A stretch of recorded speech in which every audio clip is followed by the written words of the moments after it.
In the 1880s, bartenders in New York piled caviar onto sandwiches and set them out on the counter for free.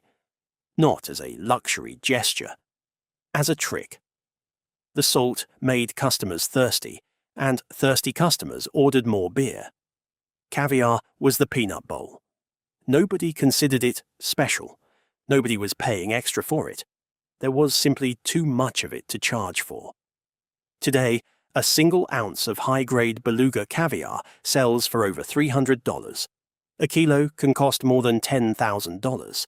And the fish it comes from, the sturgeon, has survived on this planet for 200 million years, longer than the dinosaurs, only to be driven to the edge of extinction by the human appetite for its eggs.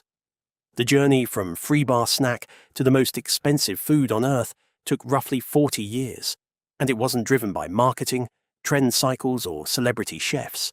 It was driven by the near-total annihilation of a species that had outlived every mass extinction event in the history of life, except for us.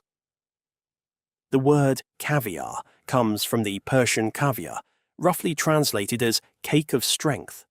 The earliest record of people eating sturgeon roe goes back over 2,000 years to the shores of the Caspian Sea, where Persian fishermen discovered that salting the eggs preserved them for months.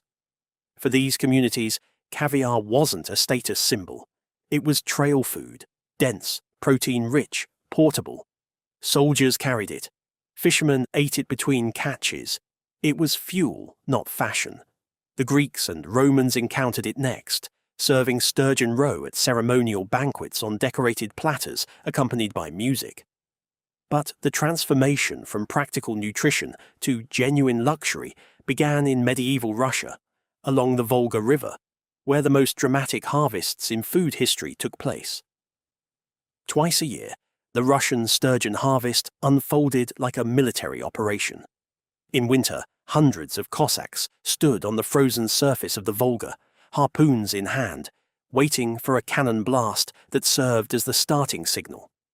They smashed through the ice and drove terrified sturgeon downstream while merchants from Moscow, Paris, and beyond waited on the riverbank for the massive fish to be hauled out and cut open, sometimes while still alive. The eggs were scraped, salted, and packed into tins on the spot. By the era of the Romanov Tsars, caviar had become a centerpiece of Russian imperial culture. Peter the Great served it at diplomatic banquets. Catherine the Great demanded the finest beluga roe for her court. The association between caviar and Russian royalty became so deeply embedded that it persisted for centuries, even after the royalty itself was gone. Then, something unexpected happened on the other side of the Atlantic. When European settlers arrived in North America, they found rivers teeming with sturgeon. The Hudson, the Delaware, the Great Lakes, the Mississippi. All of them were thick with massive fish that Native Americans had been harvesting for thousands of years. Early colonists didn't know what to do with sturgeon. The fish were so abundant and so unfamiliar that settlers initially fed them to slaves and livestock. That changed in the 1860s when a German immigrant named Bendix Blom arrived on the Delaware River with an idea. If he could process and export American sturgeon roe to Europe, where Caspian supplies were already thinning, he could make a fortune. It worked. By the 1870s, the United States had become the largest caviar producer on the planet. A boomtown, literally named Caviar, sprang up along the Delaware River in southern New Jersey. It had its own post office, general store, and a dedicated rail line that shipped 15 train cars of sturgeon roe per day. At its peak, the American caviar industry harvested 7 million pounds of sturgeon in a single year. And here's where it gets absurd. American caviar was so cheap and so plentiful that bars gave it away. Saloon keepers heaped it onto crackers and bread, banking on the salt to drive beer sales. Meanwhile, American producers were shipping tons of that same roe across the Atlantic, where European merchants slapped Russian labels on it and sold it at premium prices to aristocrats who couldn't tell the difference. American caviar, rebranded as Russian, bought by people who would have refused to eat it if they'd known where it actually came from. It couldn't last. And it didn't. The sturgeon that filled American rivers had survived 200 million years of evolution. They survived ice ages, continental shifts, and every mass extinction since the Triassic. They did not survive the 1880s.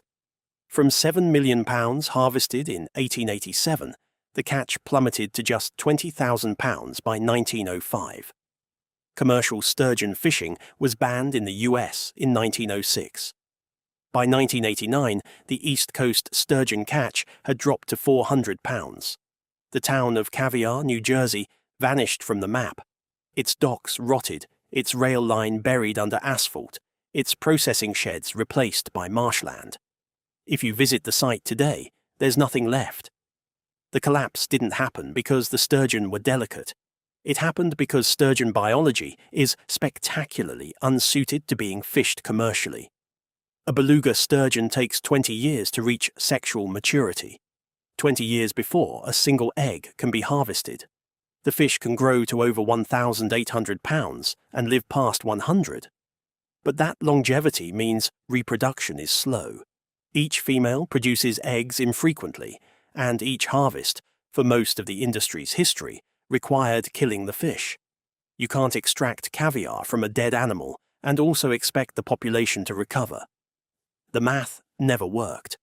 After America's supply collapsed, the global caviar market shifted back to its ancestral home, the Caspian Sea, and then the Soviet Union nationalized it.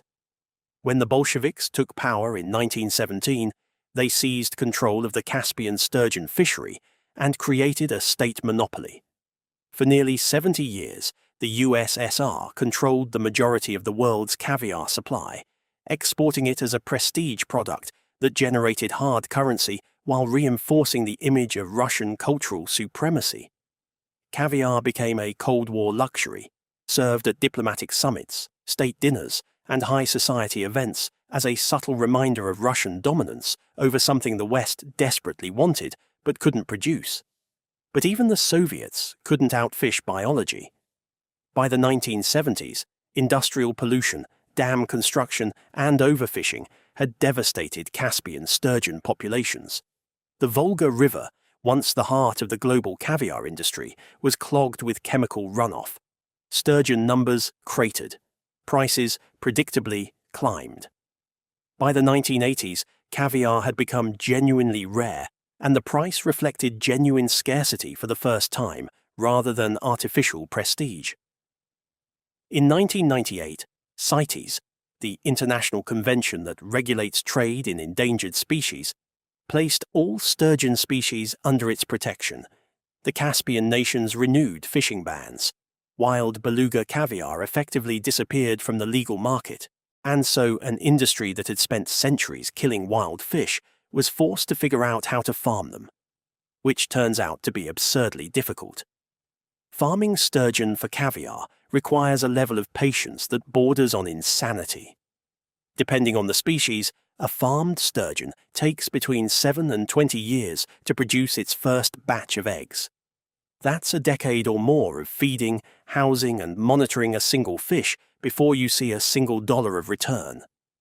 A farmer who stocks sturgeon today won't harvest caviar from them until the 2030s. Modern aquaculture has made this viable, barely. Farms in California, France, Italy, Israel, and Uruguay now raise sturgeon in controlled environments with precise water temperature, feeding schedules, and breeding programs. Some operations have developed surgical techniques that extract the roe without killing the fish, allowing the same female to produce multiple harvests across her lifetime. But the biggest shift in the global caviar market happened quietly, and most consumers have no idea. China now produces roughly 65% of the world's farmed caviar. Chinese operations invested heavily in sturgeon aquaculture beginning in the early 2000s, building state-of-the-art facilities with strict environmental controls. The quality rivaled and sometimes surpassed traditional Caspian product. Michelin-starred restaurants worldwide now serve Chinese caviar, many without disclosing its origin because the stigma of Chinese luxury food persists even when the product is objectively excellent. The full arc of caviar's story mirrors lobsters almost exactly: abundant, despised, overfished into scarcity, then elevated into luxury by the very rarity that human greed created. But caviar adds a dimension that lobster doesn't: time. A beluga sturgeon born today won't produce caviar for 20 years. Every tin of farmed beluga on the market right now represents 2 decades of investment in a single animal. That waiting period is baked into the price in a way that no other food can replicate. You're not just paying for eggs, you're paying for patience measured in decades, applied to a fish that has been swimming the same rivers since before flowers existed on Earth.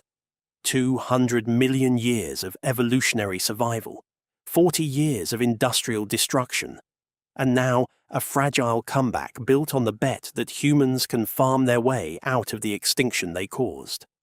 A bartender in 1880s New York would have laughed if you told him people would someday pay $300 for what he was giving away with beer. But he also would have laughed if you told him the fish would almost disappear. Both things happened, and they happened for exactly the same reason.